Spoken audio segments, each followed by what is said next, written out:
Have you read Charles Duhigg's Power of Habit? What about Atomic Habits by James Clear? Man, there's been an explosion of books written in recent years about how we can build healthy rhythms and break unhealthy ones.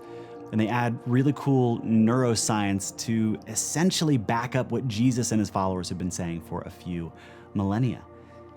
That we need to build habits that encourage the kind of thoughts, beliefs, schedules, relationships, and life in general that we want. Followers of Jesus have called these things spiritual disciplines. And if that word triggers something in you, I personally actually prefer the term spiritual practices or spiritual rhythms. Now, I'm not a big gym guy, as you can tell, but I know that there's a thing that happens when we plateau physically. They're doing the same routine for too long, and your body will literally stop responding, even if you keep working hard. What's the answer? It's muscle confusion. It's intentionally changing up your routine so that you're stretching different muscles in different ways. And the same is basically true with our spiritual growth.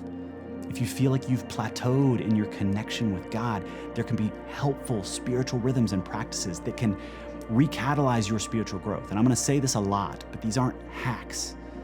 They're not magical and they're not tricks. They're rich experiences and rhythms that you can lean into to experience new aspects of God and how He's made you to connect with Him. This is abiding, not box checking.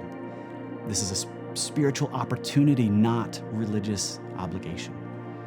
Just think rhythmically, how can I stay in touch with Him?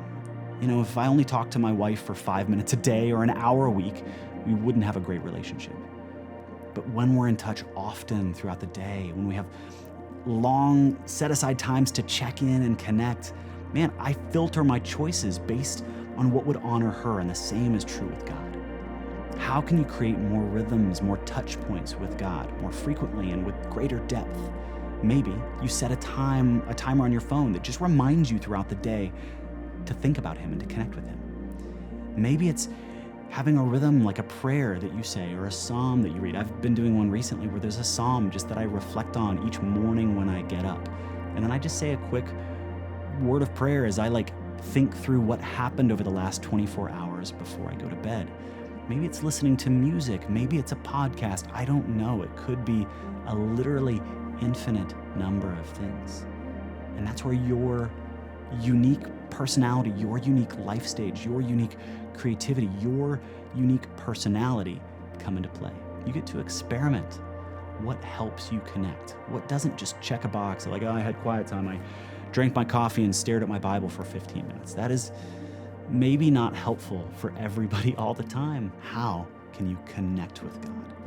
There's all kinds of spiritual rhythms. There's not just one list. There's actually a number of lists throughout the Bible and a number of lists that followers of Jesus have used over the last few millennia to help them connect with God daily and weekly and annually. Think about what these could be for you. Think about what are the things that increase your attention, that get your focus up off of your own feet or out of your own schedule, and just have you lift up and look towards the horizon and say, God, man, what do you have for me today? Or what do you have for me this week? God wants to connect with you, and He wants you to enjoy it, and He wants to enjoy you in it. We're not checking boxes. We're connecting with the Creator of the universe. This should be the most life-giving part of your day, man, not something just to get through. My prayer for you is you lean in and practice, as you lean in and explore different ways of connecting with God. Maybe it's writing Him a letter. Maybe it's praying out loud. Maybe it's repurposing your drive to and from work to just be quiet and turn off the music for a few minutes and talk to God. Whatever it is, experiment with the ways that you can experience God and connect with Him today.